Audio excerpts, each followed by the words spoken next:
అని అడగలేదు. ఆ రోజు మేము చెప్పిన దానికి కూడా లాజిక్ ఏంది అంటే, అయ్యా మీరు ఇది కొత్తది కాదు, మేము అడిగేదేం కొత్తది కాదు, ఇదేం కొత్త విధానం కూడా మేము తెరదీయడం లేదు.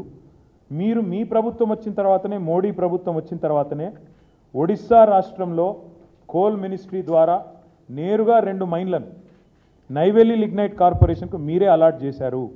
ఏ ఆక్షన్ లేదు, ఏ టెండర్ లేదు, డైరెక్ట్గా పబ్లిక్ సెక్టర్ అండర్టేకింగ్ కాబట్టి మీరే ఒరిస్సాలో 2 గనులను నైవేలి లిగ్నైట్కి అప్పచెప్పినారు. ఇది 2016 సంవత్సరం. ఇది 2016 ఫిబ్రవరి 23 క్లియర్గా రాసింది చూడండి. దాంతోపాటు మోడీ గారి సొంత రాష్ట్రం గుజరాత్లో ఒక పబ్లిక్ సెక్టర్ అండర్టేకింగ్ కాదండి, అక్కడ 2 పబ్లిక్ సెక్టర్ అండర్టేకింగ్లు ఉన్నాయి. ఒకటి గుజరాత్ మినరల్ డెవలప్మెంట్ కార్పొరేషన్, అదేవిధంగా మరొకటి Gujarat industries power company limited.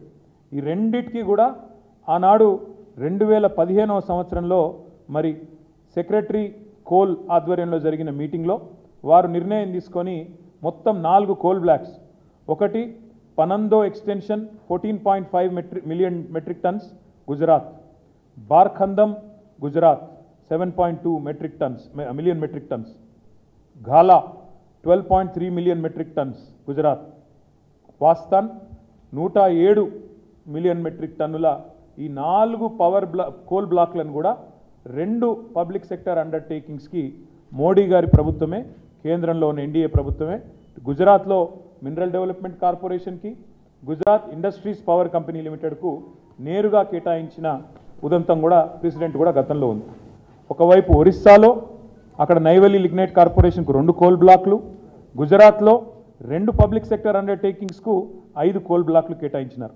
ఇది చూసిన తర్వాత భారతీయ జనతా పార్టీ తమిళనాడు శాఖ అధ్యక్షుడు అన్నామలై గారు, ఆయన స్వయంగా ప్రహ్లాద్ జోషి అని ఆనాడు కేంద్ర మంత్రిగా ఉంటే ఆయన దగ్గరికి పరుగున పోయి, అయ్యా మరి అక్కడ గుజరాత్లో చేసినారు, ఒరిస్సాలో చేసినారు, తమిళనాడులో కూడా మరి ఈరోజు మీరు ఏదైతే ఆయన చేసిన ట్వీట్, ఇది ప్రహ్లాద్ జోషి గారు చేశారు ట్వీట్ ఏమని, బీజేపీ అధ్యక్షుడు తమిళనాడు అన్నామలై నా దగ్గరకు వచ్చినారు, ఈ rush to call upon me in Bengaluru with request to exclude 3 lignite mines from auctions in 7th tranche.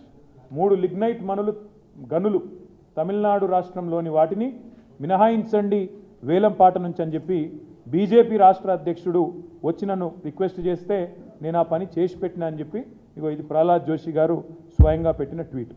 అంత ఎందుకు చెప్తా ఉన్నా అంటే ఇక్కడ విషయం చాలా సింపుల్. ఈ డిమాండ్ కొత్తది కాదు మాది. అదేవిధంగా కాంగ్రెస్ పార్టీ బీజేపీ యొక్క నాయకత్వాలు, దేశవ్యాప్తంగా ఉన్న నాయకత్వాలు కూడా వాళ్ళకు కూడా ఈ విషయంలో స్పష్టత ఉంది.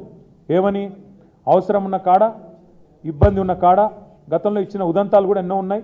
ఇంతకుముందు నేను చెప్పినట్టు చెస్నా ఉదంతంలో కూడా ఒక స్థిరమైన విధానపరమైన నిర్ణయం కూడా అప్పటి కేంద్ర ప్రభుత్వం కూడా తీసుకొని ఉన్నది.